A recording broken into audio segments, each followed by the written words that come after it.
Olá, tudo bem? Seja bem-vindo ao canal Meu Momento com Deus. Nessa ocasião nós teremos o nosso tão precioso estudo guiado. Estamos encerrando mais uma semana. E aí você diz, mas nós teremos mais outras 2 semanas de estudo guiado dentro do contexto do Evangelho de Marcos. Encerrando a 11ª, ainda teremos a 12ª e a 13ª semana. De muita lição, de muita bênção, de muito aprendizado, de muita presença de Deus. Que é exatamente isso que eu e você buscamos quando nos demoramos no estudo da sua palavra. Durante essa semana, com certeza, o nosso coração foi impressionado, foi cativado pela palavra de Deus. E se você, por algum motivo, por alguma circunstância, perdeu algum dia, não deu para comparecer, os vídeos estão aí à sua disposição.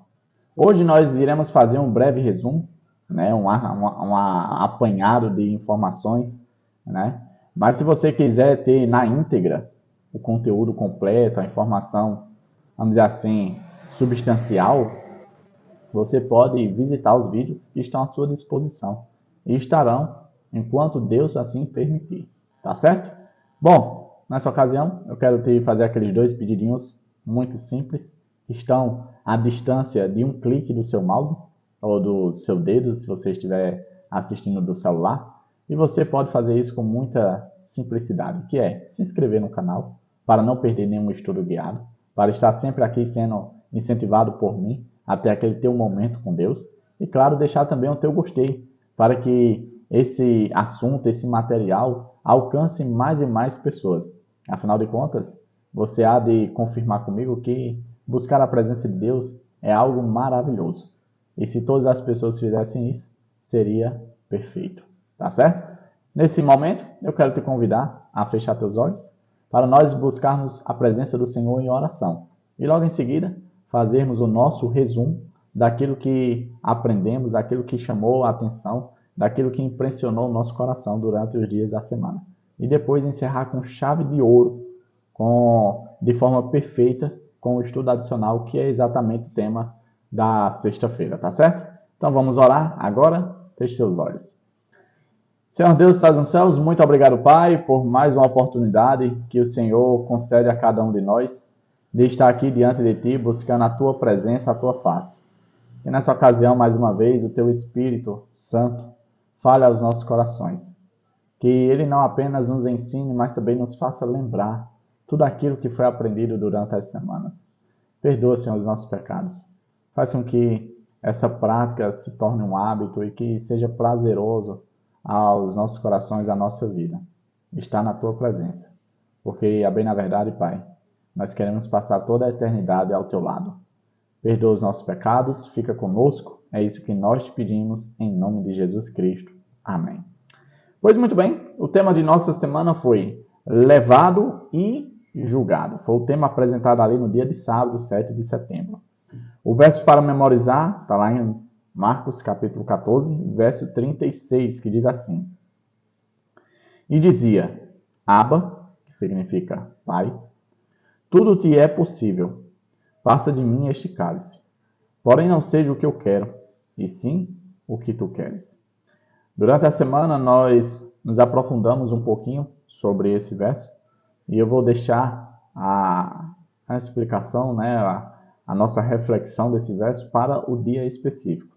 Na introdução de sábado, foi nos apresentado que nós, a partir de agora, entramos na narrativa da paixão, que é exatamente o contexto do capítulo 14 ao capítulo 16 de Marcos, que é o último capítulo do Evangelho. Ou seja, nós estamos entrando nos momentos finais do ministério de Jesus. A pergunta é, será que tem alguma coisa para aprender? Com certeza. Com certeza tem muito a aprender.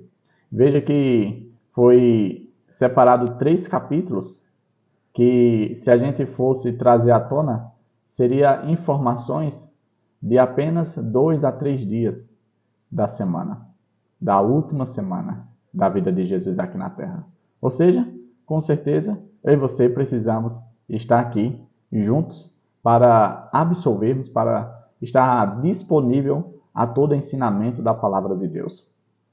Um outro ponto que foi nos apresentado é que, no contexto dessa semana, seria apresentada as duas últimas histórias em formato de sanduíche. São narrativas que estão presentes apenas no Evangelho de Marcos. E a gente, durante todo esse trimestre, ficou impressionado com esse tipo de narrativa que o escritor Marcos descreveu e apresentou no seu livro. Um outro ponto que nós ficamos inteirados aqui é que essas cenas que antecedem a morte e o sacrifício de Jesus trouxe lições poderosíssimas. Então, vamos logo passar para a semana. No dia de domingo, nós tivemos o tema inesquecível. O que foi inesquecível? Veja que antes de começar a cerimônia da Páscoa, que era um dos feriados que estava ali para chegar no contexto da história de Jesus, Jesus ele está em Betânia e ali uma mulher chega, não é identificado o nome da mulher, não é apresentado, mas o contexto fala que pela ação demonstrada por ela, ela seria lembrada em todo momento.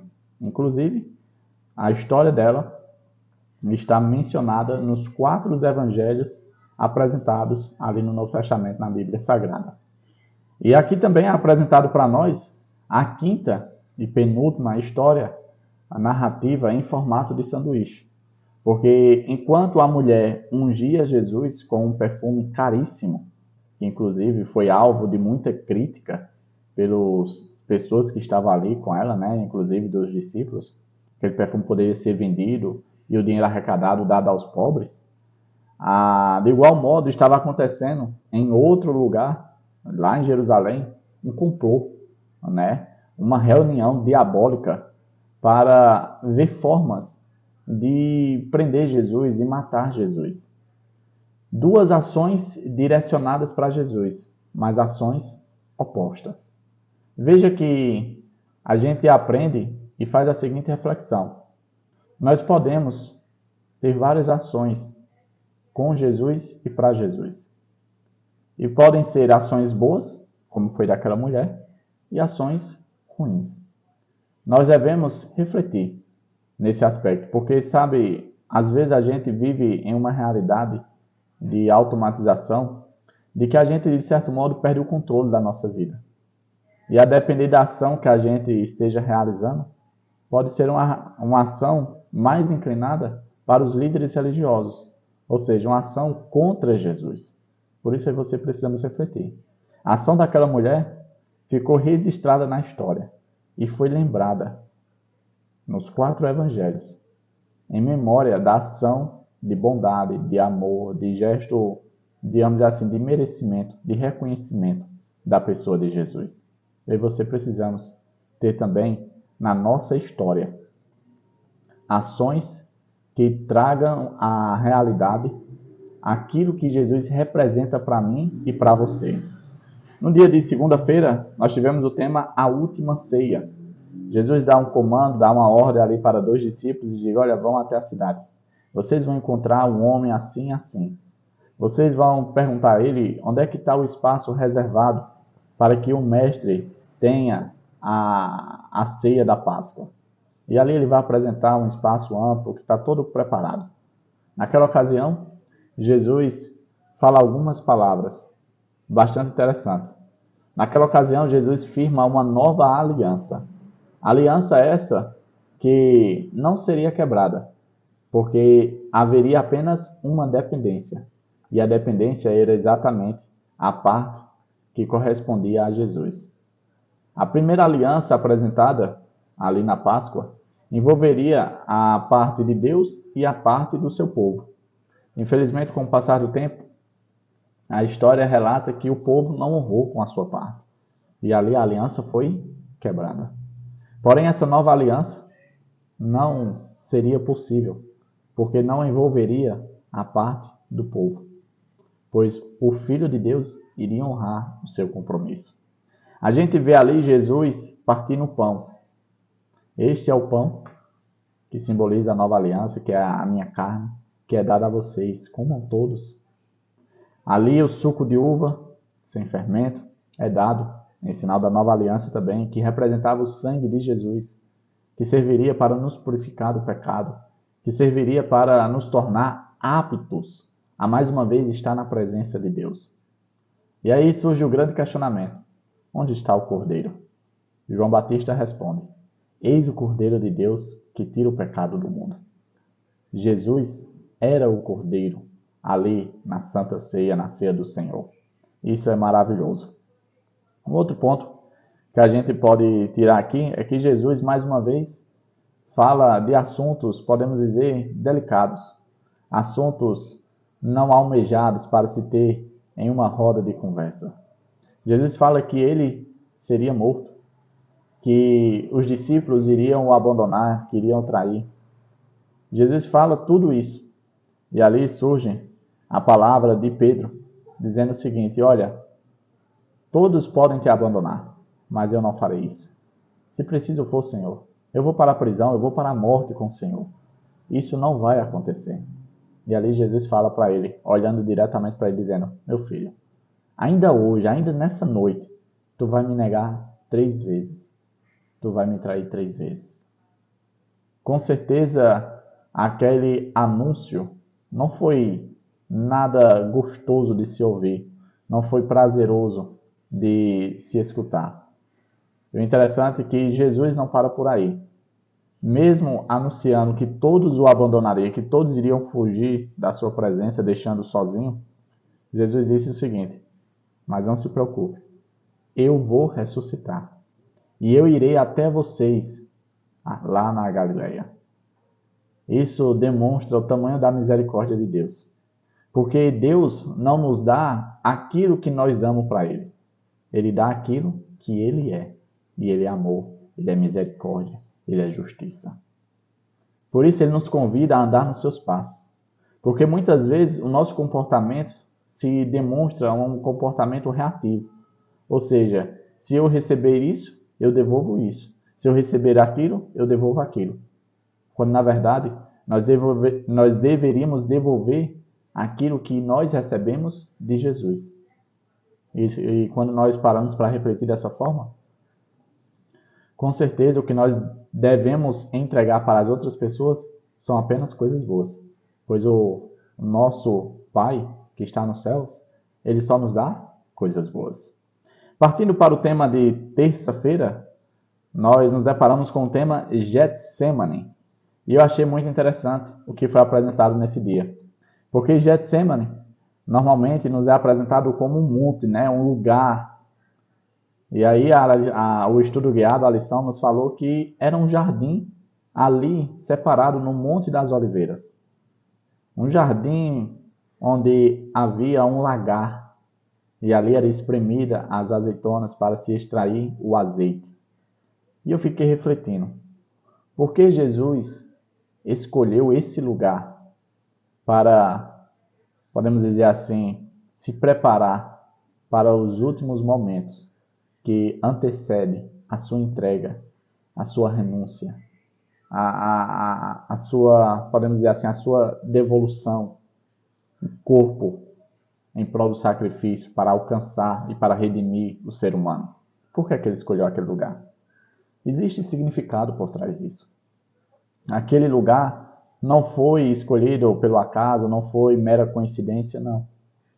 Um lugar onde é indicado para se espremer, para moer, para esmagar azeitonas, para extrair ali algo muito delicado, muito rico, muito precioso, que era o azeite na ocasião, na época, foi o lugar escolhido para que Jesus recebesse sobre ele toda a carga de pecados da raça humana.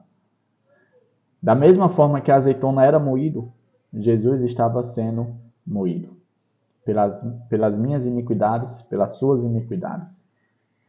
Naquela ocasião, Jesus deixou os discípulos em um determinado ponto, avançou com 3 e depois avançou sozinho. A gente percebe o processo que Jesus está seguindo, a ponto de se encontrar sozinho.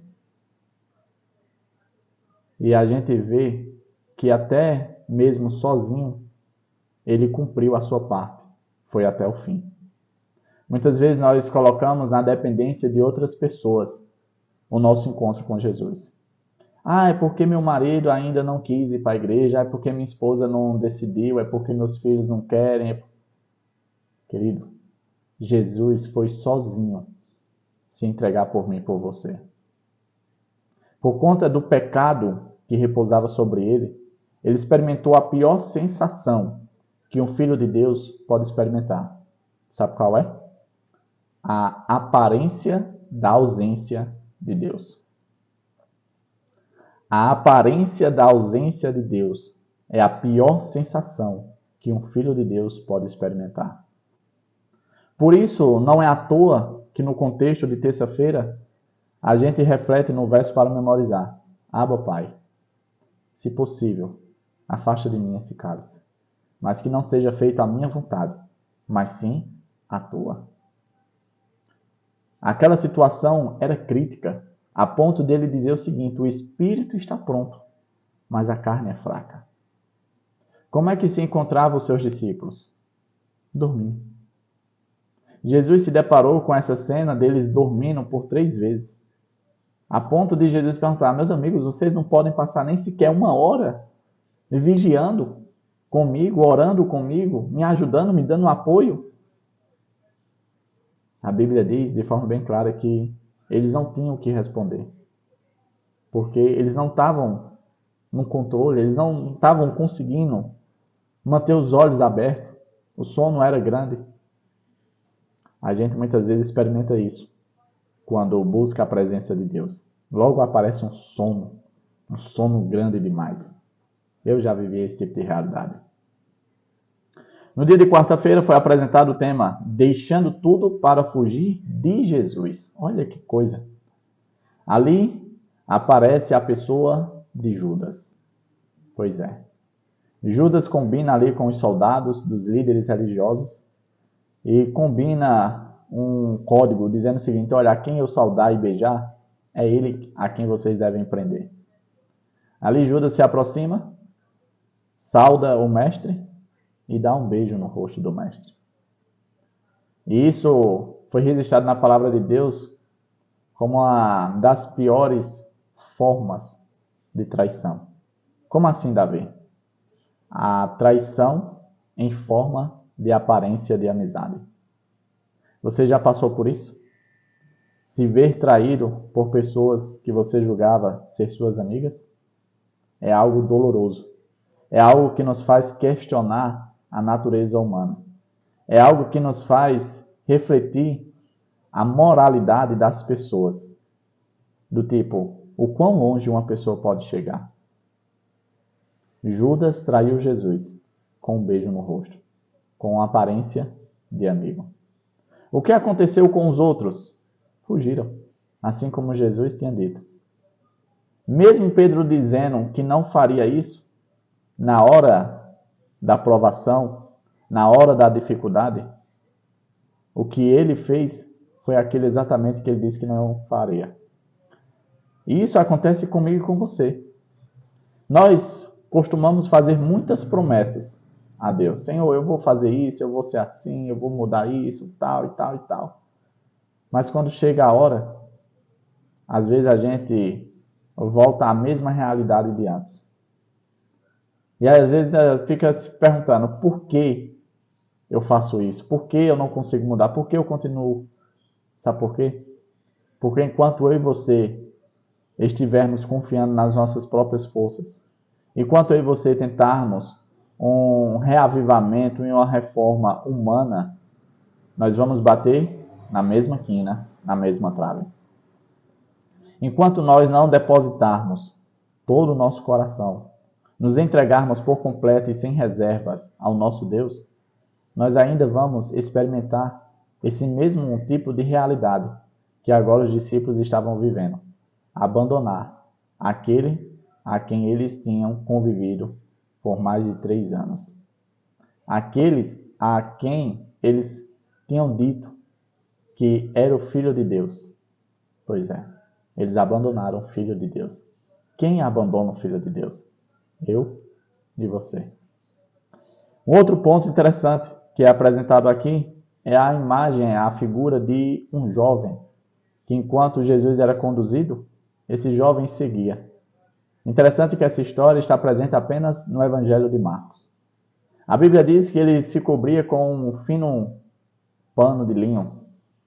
E ali os soldados, tentando agarrar ele para o prender, ele consegue se soltar e foge completamente nu.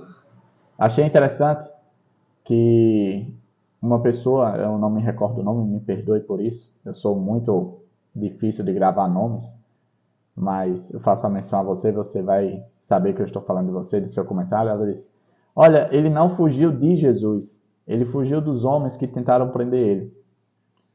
A realidade daquela pessoa era a mesma realidade de Pedro. Aquela pessoa não queria viver as consequências de estar perto de Jesus. Davi, quais são as consequências de estar perto de Jesus? Naquela ocasião, era a prisão. Era padecer o mesmo que Jesus iria padecer. Por que os discípulos fugiram? Porque não quiseram estar na mesma condição de Jesus.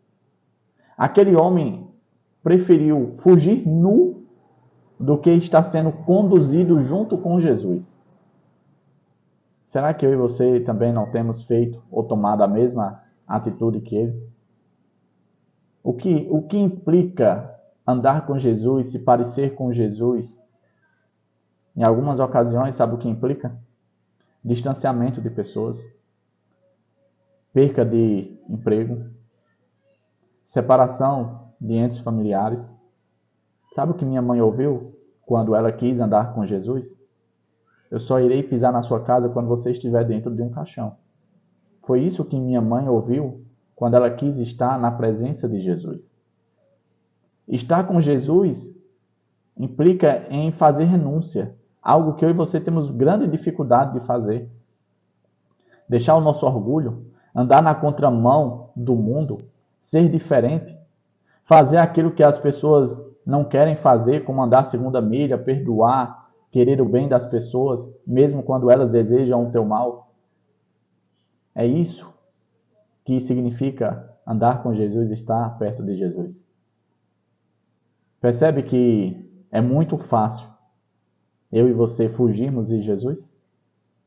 Foi exatamente o que foi apresentado no tema de quarta-feira. No tema de quinta-feira nós tivemos o tema Quem é você? Jesus é inserido na casa do sumo sacerdote e ali começa-se o julgamento. Exatamente cumprindo a segunda parte do tema da semana. Jesus foi levado e julgado. E ali de várias formas eles tentam incriminar a pessoa de Jesus. Trazem testemunhos, mas as testemunhas, as histórias não batiam, não dava para incriminar, não era coerente. Até que em um determinado momento, o sumo sacerdote se levanta e começa a fazer perguntas a Jesus. Como é que Jesus lida? Em silêncio. Há conflitos que eu e você devemos fazer como Jesus, nos mantermos em silêncio. Nós, com muita facilidade, queremos ser advogados de Jesus, quando na ocasião de julgamento em que Jesus viveu aqui na terra, ele se comportou como uma pessoa em silêncio. Não falou nada para que defendesse a sua honra, a sua postura. Ficou em silêncio. Até que chegou um momento em que o sumo sacerdote pediu para que ele jurasse se de fato ele era o Filho de Deus. E a resposta dele foi: eu sou o Filho de Deus. E eu não sou apenas o Filho de Deus, mas também sou aquele que voltará pela segunda vez e vocês irão testemunhar, vocês irão ver eu sentado à destra de Deus, Deus Pai. Naquela ocasião, o sumo sacerdote rasga as vestes e diz: precisamos de mais alguma coisa para condenar esse homem? Todos vocês agora são testemunhas da blasfêmia que ele cometeu. Naquela ocasião começam a cuspir Jesus, começam a zombar de Jesus, colocam um pano sobre a cabeça de Jesus, começam a esmurrar ele e começam a provocar, dizendo: olha, profetiza, já que tu é o Filho de Deus, diz quem foi que te golpeou, diz quem foi que te acertou, já que tu é o Messias. Zombaria. O que acontecia lá fora, enquanto Jesus estava sendo machucado? ridicularizado. Lá fora acontecia a triste cena de Pedro negando que conhecia Jesus. E aqui se cumpre a sexta e última história em formato de sanduíche, apresentada no Evangelho de Marcos. Enquanto Jesus lá dentro dava um testemunho fiel de quem ele era, lá fora Pedro dava um testemunho falso de que não conhecia Jesus. Qual é o testemunho que eu e você estamos dando? É um testemunho verdadeiro ou é um testemunho falso? O testemunho, gente, tem um poder, uma atuação muito importante entre os relacionamentos, na comunicação entre pessoas. É por meio de testemunho que as pessoas são convencidas. Talvez você, quando foi fazer alguma compra, antes de apertar no botão comprar, você foi olhar os comentários, as avaliações, para ver se de fato as pessoas que já tiveram a experiência com aquele produto tinham gostado, recomendavam. Ou seja, o testemunho é algo relevante que exerce autoridade sobre a vida das outras pessoas. A pergunta reflexiva que eu faço para mim e para você é: qual tem sido o meu e o seu testemunho? O nosso testemunho, muitas vezes, não é um testemunho verbalizado, mas é um testemunho vivido e apresentado por meio de nossa vida. O que as pessoas têm visto, o que as pessoas têm abstraído e absorvido do nosso testemunho? Elas têm visto a imagem de Jesus retratada em nós? Ou elas têm visto uma aparência de cristão? A palavra de Deus fala que eu e você devemos ser testemunhas. E testemunhas fiéis, testemunhas verdadeiras. Que você possamos fazer isso. Chegamos então ao tema de hoje, estudo adicional, sexta-feira. E aqui trouxe 2 textos que eu gostaria de ler e compartilhar com você, porque falou muito ao meu coração. Diz assim: quando os degradantes juramentos acabavam de sair dos lábios de Pedro, e o agudo canto do galo ainda soava em seu ouvido, o Salvador, em meio aos severos juízes, virou-se e olhou diretamente para o pobre discípulo. Ao mesmo tempo, os olhos de Pedro eram atraídos para o Mestre. Naquela suave fisionomia, ele viu profunda piedade e tristeza, mas nenhuma irritação era vista ali. Eu gosto de pensar nessa cena da seguinte forma: quando um pai demonstra desgosto com a ação de algum filho, normalmente ele tende a abaixar a face, em sinal de reprovação. A Bíblia diz que Jesus olhou para Pedro, e Pedro olhou para Jesus, ou seja, a cabeça estava levantada. Os olhos se encontraram. O olhar de Jesus demonstrava tristeza, não simplesmente pela ação que ele tinha feito, mas o que ele agora iria sentir. A realidade, a ficha que caiu em Pedro. Pedro, ele não tinha noção de quem ele era. Olha esse outro texto. Contemplar aquele rosto pálido e sofredor, aqueles lábios trêmulos e aquele olhar amável e cheio de perdão, atravessou como uma flecha o coração de Pedro. Sua consciência foi despertada. Sua memória foi ativada. O discípulo se lembrou de sua promessa, feita poucas horas antes, de que iria com seu Senhor à prisão e à morte. Lembrou-se de sua tristeza quando, no cenáculo, Cristo lhe dissera que ele negaria seu Senhor 3 vezes naquela mesma noite. Pedro acabava de declarar que não conhecia Jesus, mas compreendia agora com a amarga dor que o Senhor conhecia muito bem e que lia em detalhes seu coração, cuja falsidade nem ele próprio conhecia. Às vezes a gente, em momentos de conversa, diz o seguinte: eu me conheço, eu sei os meus limites, eu sei o que eu posso fazer, eu sei quem eu sou.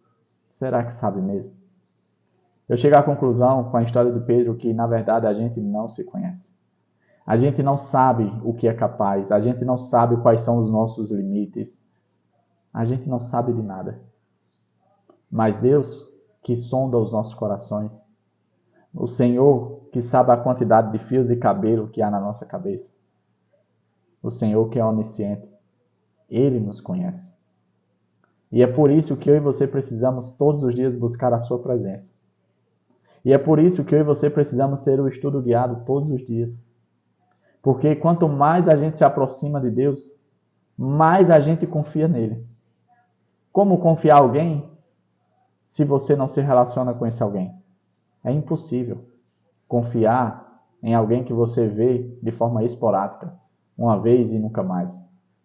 Mas na pessoa que você convive, se relaciona, vê todos os dias, tem aquele encontro pessoal com ele todos os dias, sim, você confia.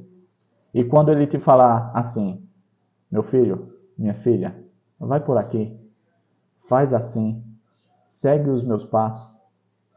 Por você confiar nele, você vai fazer o que ele pede. Porque você vai entender que ele não quer o seu mal, mas sim ele quer te salvar. Chegamos ao fim de mais uma semana, que foi, como eu falo com minha sogra, uma semana abençoada. Foi maravilhosa. É muito bom estar aqui junto com você. Amanhã tem mais estudo guiado. Iremos iniciar a 12ª lição, 12º estudo. Que Papai do Céu continue a nos constranger a estarmos aqui, de tipo, lembrar a nossa mente que nós precisamos buscar a presença de Deus. E uma ótima forma é estudando a sua palavra. É estando com Ele, em oração. É estando juntos, meditando e refletindo no divino amor de Deus ofertado a cada um de nós. Que Papai do Céu te abençoe, te proteja e te guarde. E que você retorne aqui amanhã, tá certo? Até a próxima e tchau, tchau.